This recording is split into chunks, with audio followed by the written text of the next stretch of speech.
Đâu rồi? Ơ? Không thế.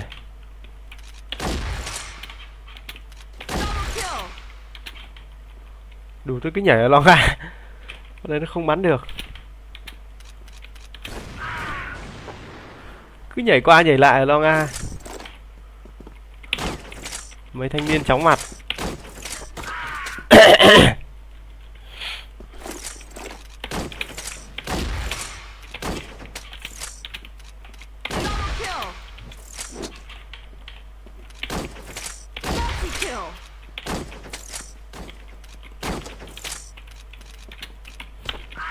Đồ. Phòng này cứng đấy.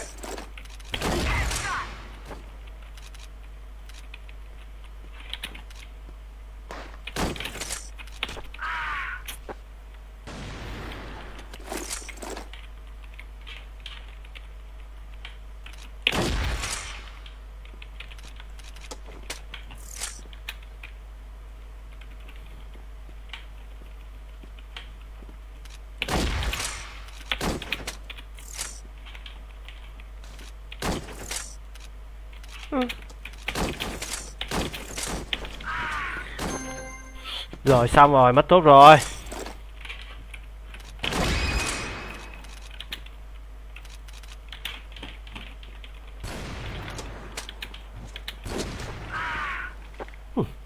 Ở đâu ra? Lúc. Ui.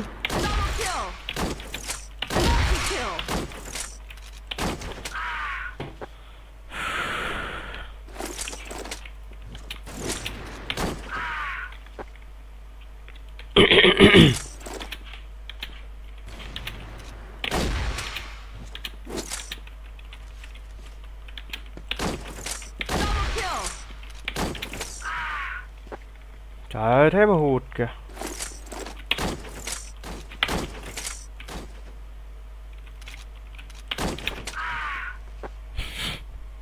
Gà quá.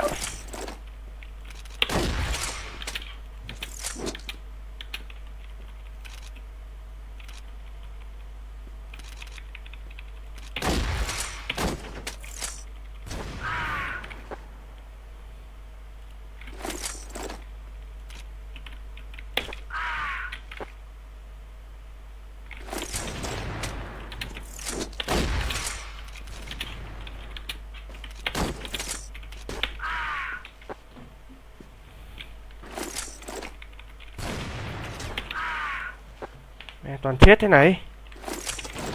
Bắn gì toàn chết thôi.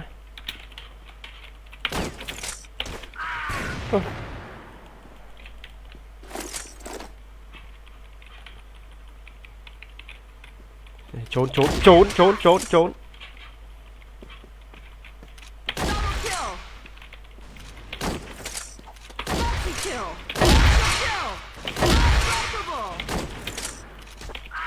Ui, nó đang phê.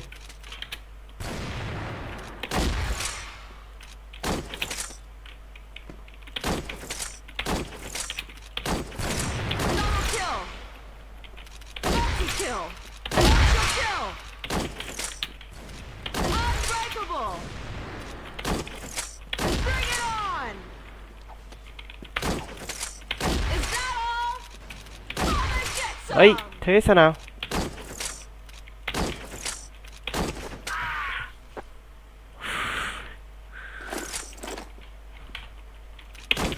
Ôi rồi, bắn kinh quá.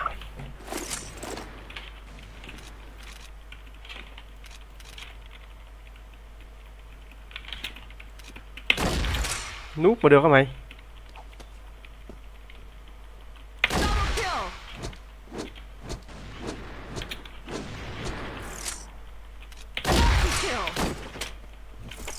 Ôi định mệnh nó kê sẵn. Hết trận đi zoom nhá. Rồi Huy nhá. Phòng các pro mà. Toàn pro ấy cần gì.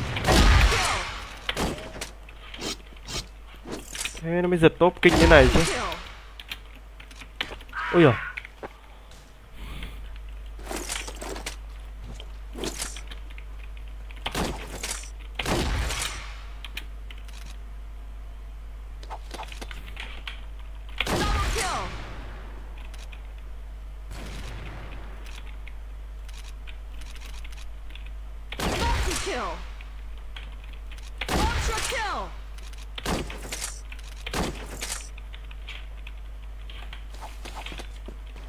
Ấy.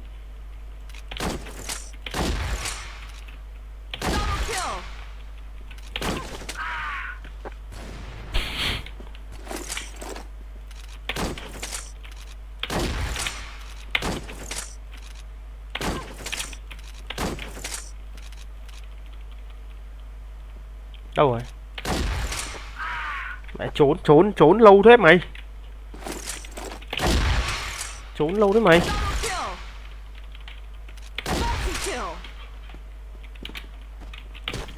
Trời, vừa nhảy lên. Trần Lộc nhá.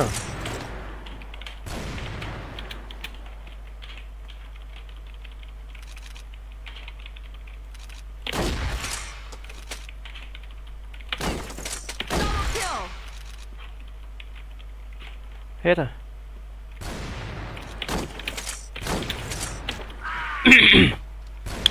Đấu đơn bỏ 3 giây như không bỏ bắn. Cay thật sự. Bỏ mà. Chết nó nhanh ấy chứ. Cái gì kia mà hiện số 8 đây này? Là cái gì vậy?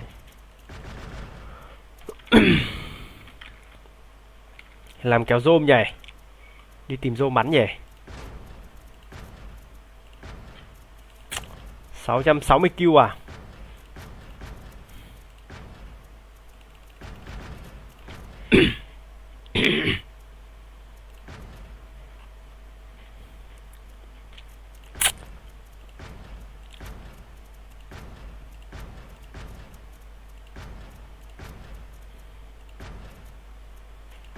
Vừa bắn 6 nòng mà lại vừa bắn 3Z.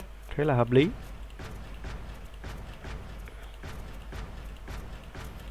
Được cái phòng nào nó phải ngon ngon cơ. Như phòng hôm qua chẳng hạn. Nó có rôm để mà chơi ấy.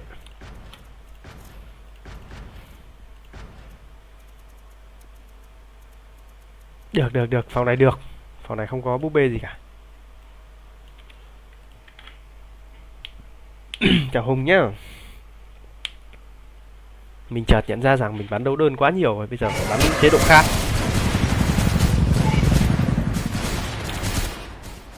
Đi tài quá. Bắn đấu đơn nhiều lắm. Nhiều quá nó cũng chán.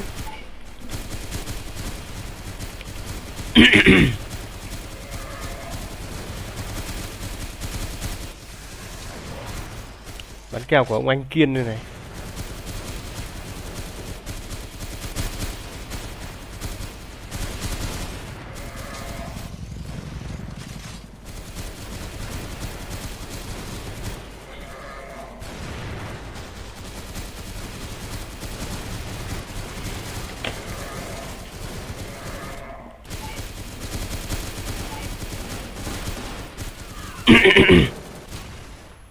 Nhìn người ta bắn 6 nòng phê chưa? Quá phê. Ui giời. Hết. Tập cuối rồi.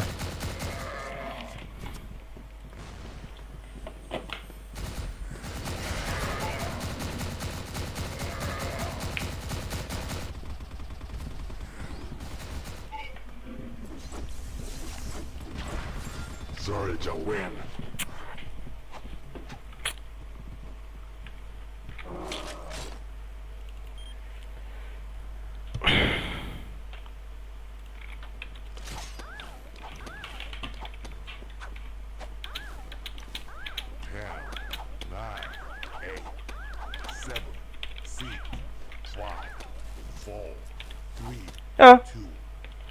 Mẹ chưa làm gì đã kích rồi.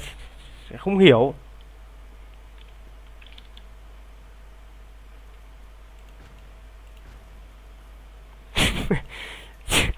Hạ mãi đi. Game Game thế bao giờ. Vừa mới có thấy cái phòng đây mà. Chờ tí nhé để mình tìm phòng phát.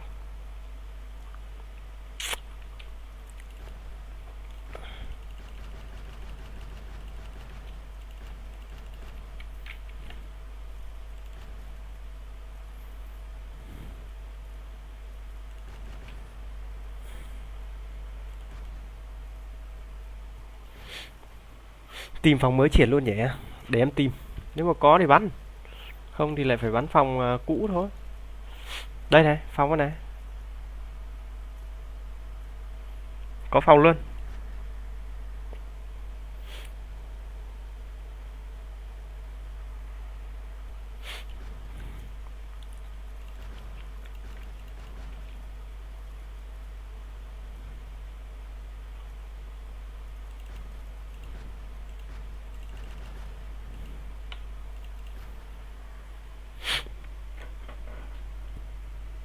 Chịu rồi, sợ hack vào phòng à, không biết. Người ta nhìn thấy tên người ta ngứa mắt, người ta kích thôi.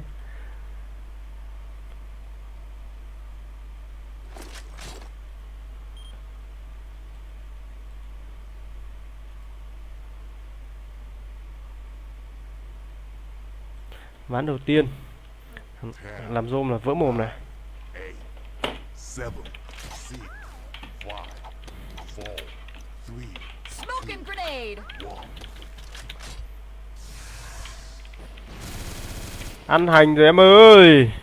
Chỉ sợ nó thoát thôi, chỉ sợ rôm giờ chỉ sợ nó thoát thôi. Phải nâng niu nó một tí. Rồi nó núp rồi. Fire in the hole. Cái định mệnh này còn ném mú nữa, thật lạy mày luôn.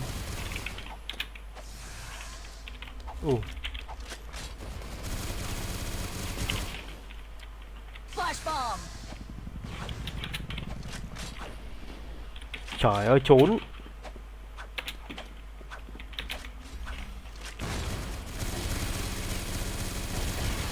Trốn ra được em ơi.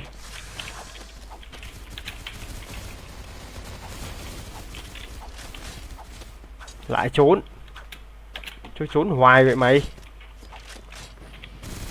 Đi ra.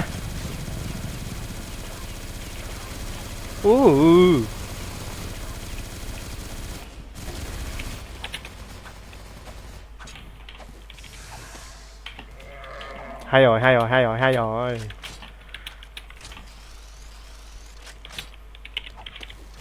Lên đi.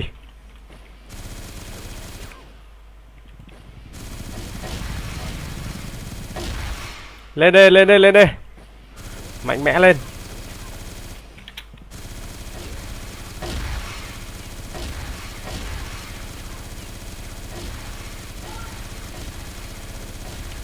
Double kill. Phê lắm cơ.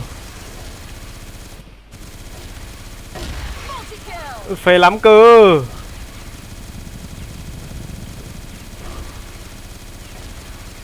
Ủa chết rồi, chết rồi, chết rồi, hỏng rồi. Đủ mà, chạy đây.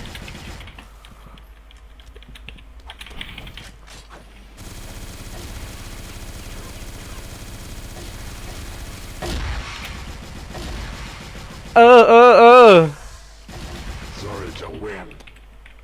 48 kill. Sướng thế. 10,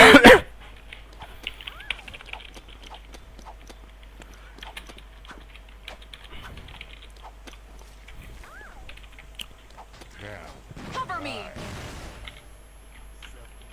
9, 1, 4, 3, 2, 2. Smoking grenade.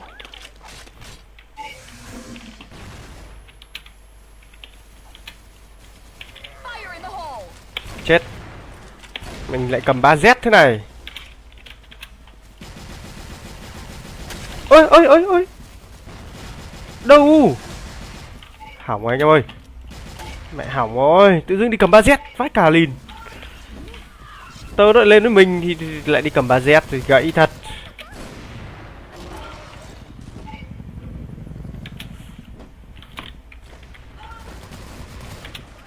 Lỗi rồi, mất một ván rồi.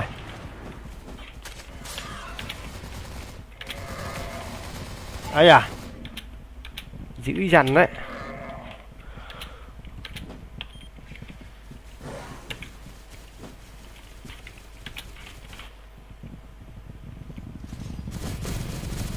Ôi trời ơi, Goes to win.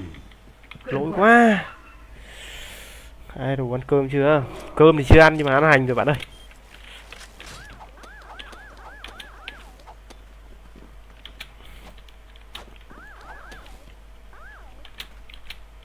Ten, nine, eight, seven, six, five, four, Đây, vào cũng vào chen chen rồi thì trời ơi.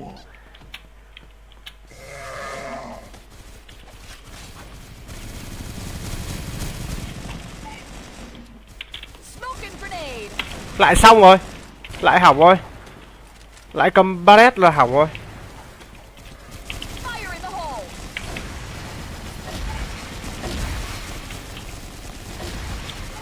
Mày nhá.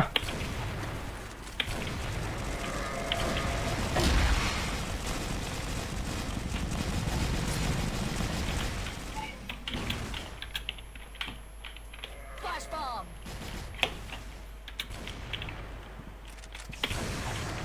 Ê ơi. Sao mình cứ đổi 3Z ra làm gì nhỉ? Cứ tưởng zoom nó không lên đấy. Hóa ra lại lên bên mình. Thôi không đổi nữa. Phát này phải bắn 6 nòng thôi.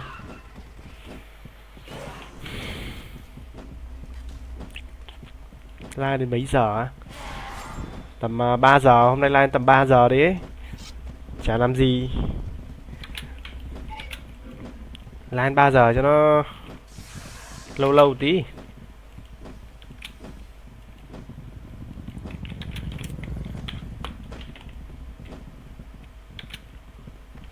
Sao phải cứ lùi nó không ai cào nó nhở? Zoom không có chặn đầu được. Nó khôn quá. goes to win. Sao nó chạy nhanh ấy nhở?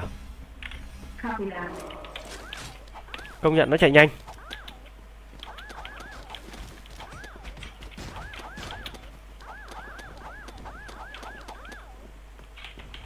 Ten, nine, eight, seven, six, five, four, three, two.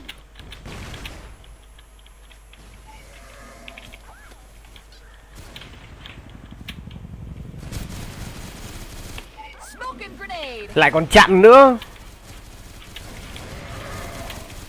Fire in the hole. Giờ đổi được súng rồi chứ, đổi sang 3Z rồi chứ nhờ. Zoom ở xa này nó không lên được đâu. Chắc bắn 3Z thôi.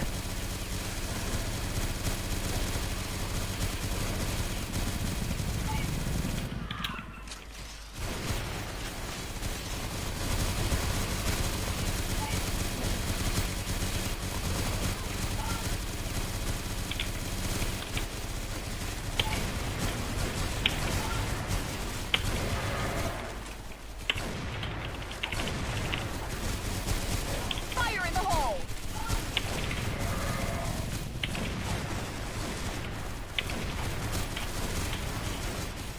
Từ nãy chưa được kill nào đấy.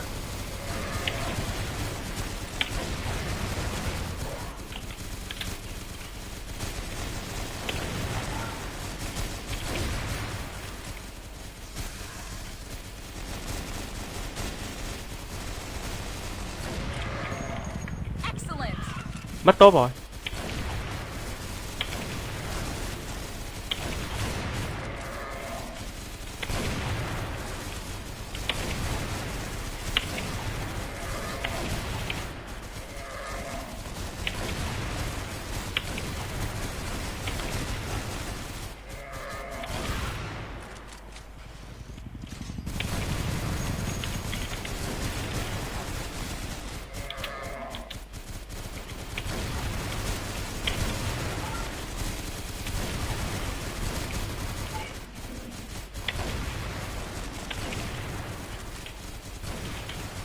Này 600 đâu ra?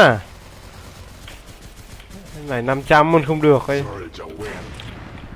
À mất top rồi. Nice shot.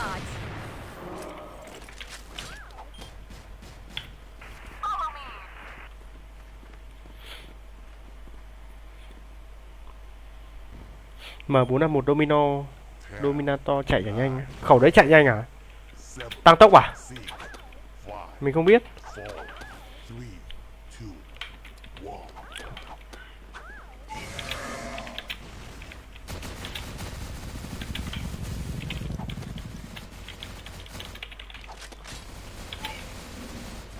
Đây rồi, đôi giày. Smoking grenade.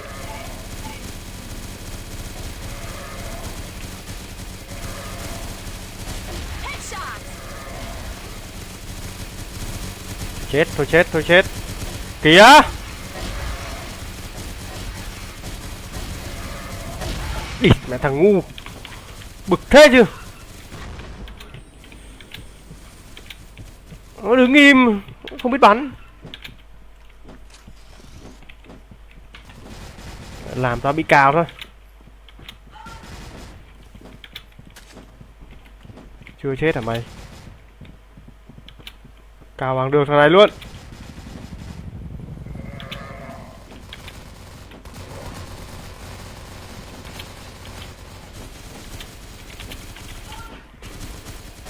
Thế không cào được rồi.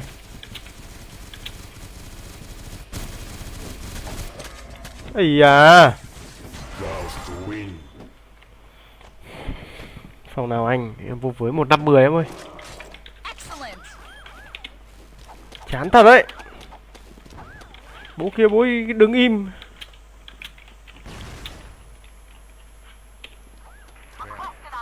Lên đi bạn, để tôi nhảy lên đầu bạn. 7, 6, 5, 4, 3, Enemy spotted. À muốn đổi ba lô á? Đổi ba lô thì dùng con nhân vật này đổi được nhé.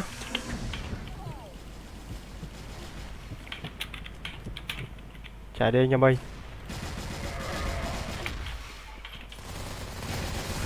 Cái thằng này rốt, thằng này rốt. Thằng tấn xin này này, đủ ma nó ngáo lắm. Ôi! Trời ơi. Ôi.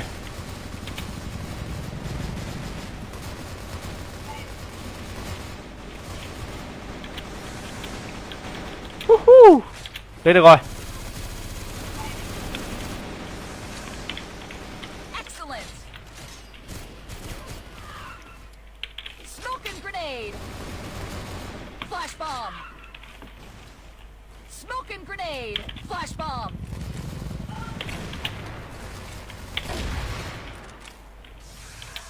Fire in the hole.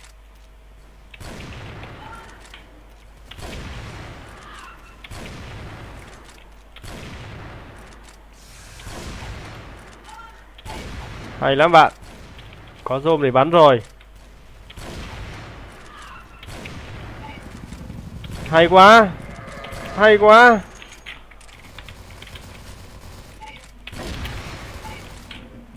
Double kill. Ô! Địt mẹ, đùa.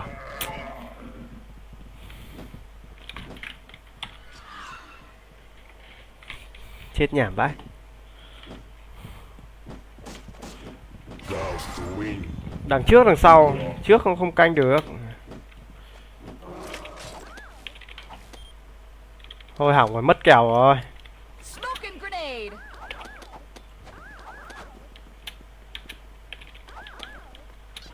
10, 9, 8, Ô, 7, 6, 5, 4, 3, 2, 1.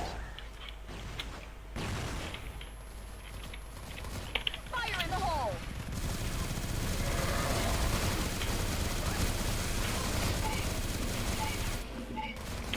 rồi đông thế.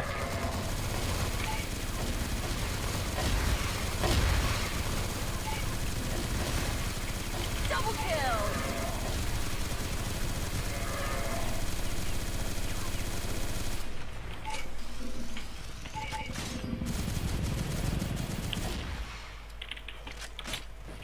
Lại còn chặn nữa.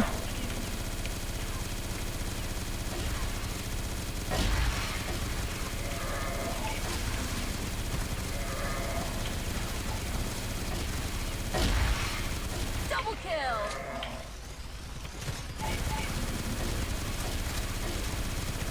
Lùi ra. Multi Trời ơi, mẹ nó. Cay thế nhở, bao nhiêu lần rồi.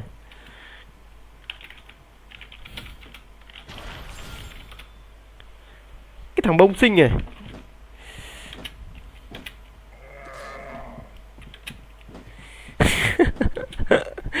Cay thật đấy.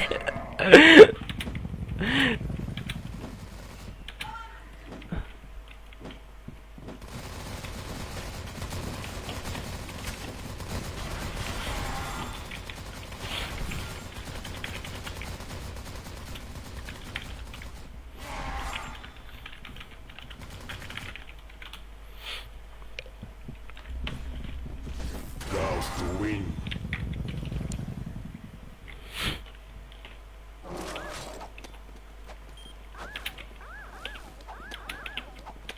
À, nó cố tình đủ má nó. 10, 9, 8, 7, 6, 5, 4. Thôi, lên đây.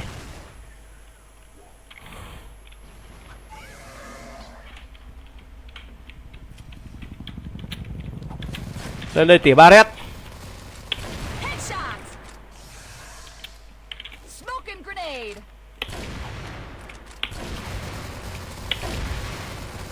Dính như keo chuột thế này. Excellent.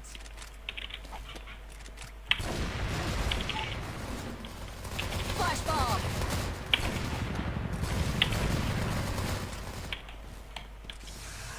Fire in the hole. Ý, được 500 máu.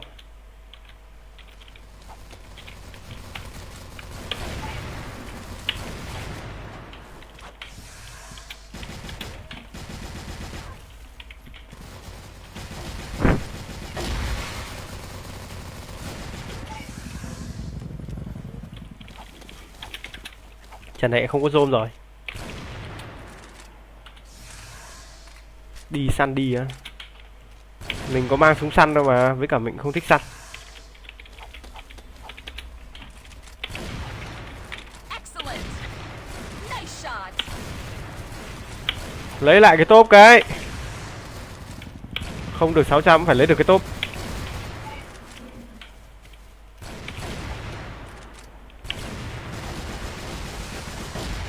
Ây à. Cứu phê thế.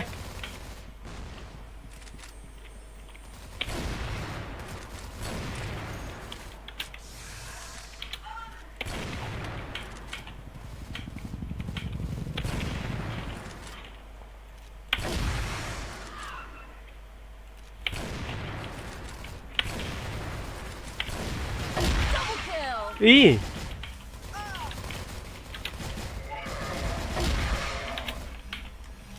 Anh đây cơ mày em ê.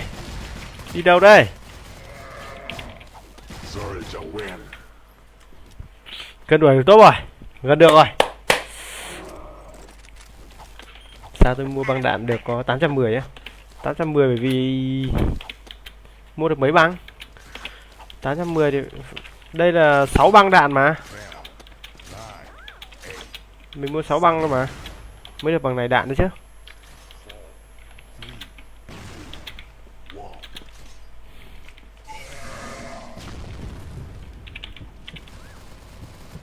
Flash bomb. Fire in the hole.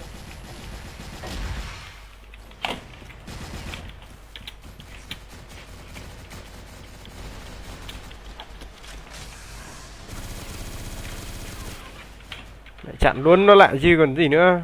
Smoking grenade. Flash bomb.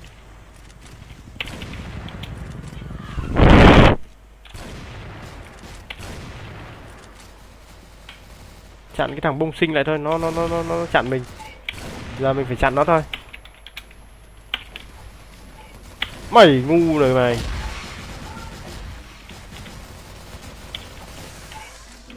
Mày ngu mày. Nice shot. Good work. Excellent. thing, you're going to turn people off. Slow it down, Robin. Just slow it down a little. And I mean that from the bottom of my heart in a kind manner. Just take it easy. So what? Let me ask you a question. The 28 or 29 years of chemistry that Howard and Robin have together, you're saying that she's veering off from that? I think she's really good at what she does, but I think she's becoming so confident that she's Robin Stern. You're Robin Quivers. You're the sidekick. You're the co-pilot. Wait for the pilot to make the move, and then listen to him and know your role. Know your place. You know what I mean?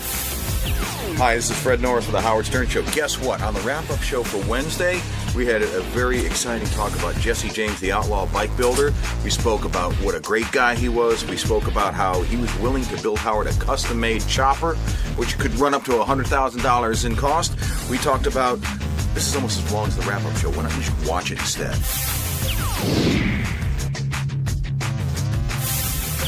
Our in-studio guest today was the one, the only Jesse James. And did you know a lot about Jesse James coming into this, Gary? Knew nothing about him. Really? In fact, I mean, here's what I knew about him: that he used to be married to Janine, that he had something to do with motorcycles. I wasn't sure what. And that he's married to Sandra Bullock. But my first hint that he was more than just a guest came when our very own program director Tim came in and said that was his hero. He said that he goes, "You're my hero," and I didn't understand exactly what he meant. And now, as everyone called in, I realized, like, if you're into motorcycles, he's the guy. Well, it's not only that, Gary. That's when Tim encountered you. You didn't see Tim jumping and running down the hallway to get to see Jesse James. I mean, he was just he had stars in his eyes. Yeah, he said Tim told me he was nervous meeting Jesse James, and I was a bit of a dick. I felt really bad. He goes, "Jesse, I just got to tell you, you're my hero. You're unbelievable. I think the world of you." And I go, "That's so funny," because that's what he said to Arlen Specter last week.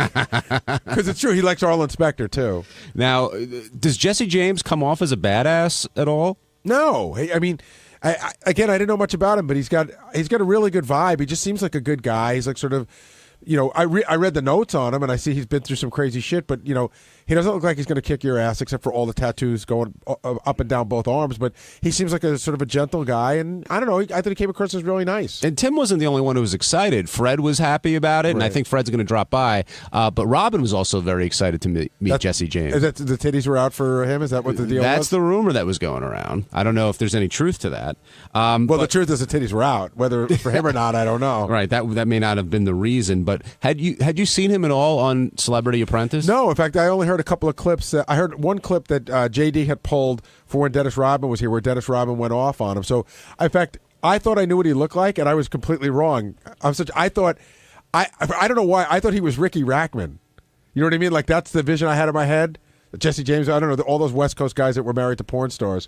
So I probably couldn't even pick him out of a lineup before today. But again, really nice guy. I mean, he's a lot different on Celebrity Apprentice based on the way they put it together. And you got to hear, he spoke more here than he did in the entire season. And I thought he was pretty charming. Did you like him on the show today, Benji? Yeah, I think he was very likable. It was funny. I like how pissed he got at Ralph, though. It was like he's such a nice, friendly guy, but like Ralph really got him. Like he looked like he was like ready to start punching someone. Well, one, that's Ralph's expertise, as we all know, and two, you don't want to mess with this guy. And he talked about that a little bit. He doesn't want to put that out there because he's challenged a lot, because he's known to be a pretty tough customer. Takes one swing at me, I'll have all that miscongeniality money. And miscongeniality too. Exactly. Don't forget that. Now, before we get to Sandra, we got to talk about Janine. He didn't really talk a lot about their marriage, but you could tell it was a rough ride. Yeah, he kept calling it his nuclear disaster, which is, you never want to have your relationship referred to that way. And I thought that the line really hit it on the head. Howard goes, "It must have been great. You're married to this porn star." And he goes, "Dude, everything isn't the way it looks when you see it," and that spoke volumes about it. Yeah, if you missed it, well, actually, I'm sorry. I don't know if you have the line. Yeah, I think I have the line you're talking about. Here's I think this sums it up pretty much. Hit it, Ted. Was it weird for you being married to a porn star for a while? Like, I mean, is it that like guys think that they can have their way with your wife, and I think it she'd been retired for like 5 years, right? And so it wasn't really like on the tip of your tongue. It wasn't like she's a current huge star. It was like over in the past, and she was changing. But then, I think it's harder for her to be in that kind of spotlight. Would you recommend that a guy marry a porn star, or do you think that they have too many problems, that it's just too much of a thing to overcome? Just buy the DVD.